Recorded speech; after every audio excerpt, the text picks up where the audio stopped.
वाडा नगरपंचायतीचे माननीय जिल्हाधिकारी यांच्या आदेशाने माननीय जिल्हा आपत्ती व्यवस्थापन यांच्याकडून आपल्याला एक रोबोटिक बोट 2 दिवसापूर्वी देण्यात आलेली आहे। सदर याचं डेमॉन्स्ट्रेशन आता आपण केलेलं आहे। तुम्ही बघितलं कशी बोट जाते पाण्यात आणि जो माणूस बुडत असेल त्याला ती स्वतःच्या याच्यावरती वजन त्याचं कॅरी करून त्याला नदी किनारी आणू शकते। सदर बोटीमुळे आपल्या वाडा शहरात किंवा वाडा तालुक्यात जे नदीचा आपला वैतरणा नदीचा जो परिसर आहे तिथे कोणतीही दुर्घटना होत असेल तर आपली फायरचे जे अधिकारी आहेत त्यांच्याकडे ही सदर बोट असेल ते ह्या बोटीने सदर इस्मास नदीबाहेर आणू शकतात।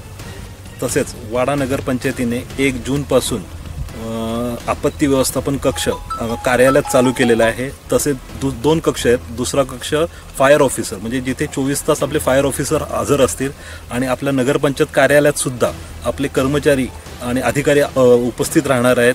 जर रात्री मुसळधार पावसामुळे काही घटना घडल्यास जर आपण तिथे संपर्क साधला तर तात्काळ वाडा शहरातील नागरिकांना सुविधा व सोयीसुविधा पुरवण्यात येतील व आपत्कालीन बचाव परिस्थिती निर्माण झाल्यास आपले फायर फायटर तिथे जातील आणि तिथे जे काही बचाव कार्य आहे ते पूर्ण करतील। यासाठी नगरपंचायतीने 2 नंबरसुद्धा टोल फ्री नंबर घेतलेले आहेत। सदर नंबर खालीलप्रमाणे आहेत 1800-233-1179 हा नगरपालिका कार्यालयात असेल। यावरती आपण आपली कंप्लेंट किंवा आपली तक्रार किंवा जर आपत्तीची काही घटना असेल तर ती आपण नोंदवू शकता। तसेच आपली जी फायर सर्व्हिस आहे त्यांच्यासाठी आपण नगरपंचायतीने दुसरा नंबर घेतलेला आहे, तोही टोल फ्री आहे। त्याच्यावरती 1800-233-1180 असा प्रकारचा नंबर आहे।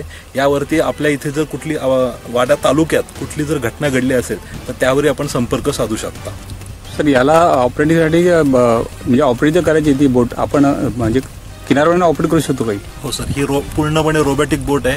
याच्यासाठी मानवविरहित बोट पाण्यात जाणार आहे। म्हणजे काय होतं बऱ्याच ठिकाणी असं होतं एकाला वाचवायला जातात त्याला वाचवणारे जाणारे ते पाण्यात बुडतात, अशा घटना वारंवार घडत आहेत। तर त्या याच्यासाठीच शासनाने अशा प्रकारची एक रोबोटिक बोट तयार केलेली आहे की जी मानवविरहित पाण्यात जाईल आणि जो माणूस इसम बुडत आहे त्याला ती हेल्प करेल पाण्याच्या काठावरती आणण्यासाठी। आणि याचं आपलं प्रशिक्षण आपले जे फायर ऑफिसर आहेत त्यांनी जाऊन घेतलेलं आहे। त्यामुळे आपण याच्या प्रकारे ह्या पावसाळ्यापुरता आपण ह्या आपत्ती व्यवस्थापनामध्ये सुसज्ज झालेलो आहोत।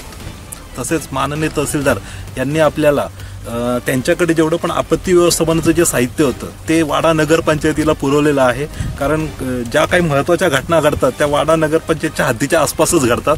त्यामुळे त्या लोकांना आपत्तीच्या वेळी ज्या सुविधा द्यायच्या त्याच्यासाठी आपल्याला ते साहित्य माननीय तहसीलदार साहेब यांनी आपल्याला दिलेलं आहे।